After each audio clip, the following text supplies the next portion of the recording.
મૈસૂરની ચટણી બનાવવા માટે આપણે આમાં લીધેલું છે લાલ મરચાં સૂકલ 2-3 પલાળીને, પછી ઓનિયન, 4-5 લસણની કળી, દાળિયા અને થોડુંક એવું પાણીને મિક્સરમાં આપણે ક્રશ કરી લીધું છે અને થોડીક એવી આપણે ખટાશ માટે આંબલી નાખી છે.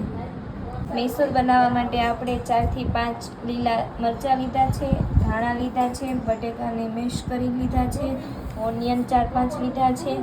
આ મૈસૂરની ચટણી બનાવી એ લીધી છે. પછી આપણે લીંબુનો રસ, ટોમેટો, આદુ અને લસણ અને બીજા જે બધા એવરેસ્ટનો પાવભાજી મસાલો છે ને બીજા આપણા રેગ્યુલર મસાલા છે. મૈસૂર બનાવવા માટે એક આપણે લોયામાં 3 થી 4 પાવડા તેલ લઈશું અને થોડુંક એવું પછી બટર એડ કરીશું. હવે આપણે તેલમાં થોડુંક એવું જીરું નાખીશું, થોડીક એવી રાઈ નાખીશું, મરચાં કટ કરેલા છે એ નાખીશું, પછી આપણે જે લસણની કળી લીધેલી છે એ નાખીશું, પછી ઓનિયન નાખીશું,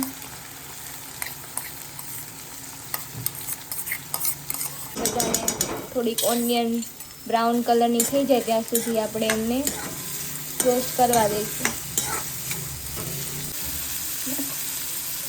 ઓનિયન થોડીક રોસ્ટ બ્રાઉન કલરની થઈ જાય એના માટે આપણે થોડુંક એવું નમક નાખીશું. આ રીતના મેશ કરવાનું છે. પછી આપણે આદુ નાખીશું, થોડુંક એવું માઇનોર નાખવાનું, બહુ નહીં નાખવાનું, સ્વાદ પ્રમાણે. ઓનિયન ગોલ્ડન બ્રાઉન થઈ જાય પછી આપણે ટોમેટો નાખીશું.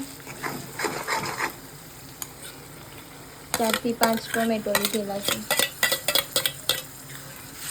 હવે એને થોડા પાકવા દઈશું.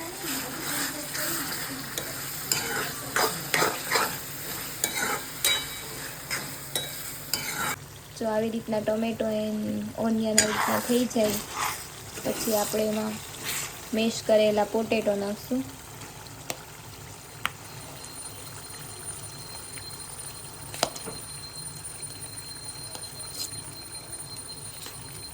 પછી પોટેટો નાખીને આપણે આવી રીતના મેશ કરી લેવાનું છે બધું.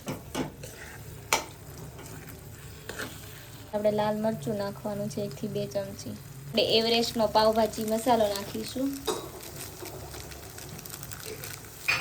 એનાથી સ્વાદ પ્રોપર ભાજી જેવો આવે.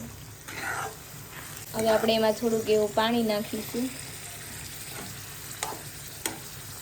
પછી આવી રીતના કાશ્મીરી મરચુંનો વઘાર કરી દેવાનો એટલે એકદમ રેડ કલર આવી જાય ભાજીનો. હવે આપણે મૈસૂરને ગાર્નિશિંગ કરવા માટે ધાણા નાખીશું.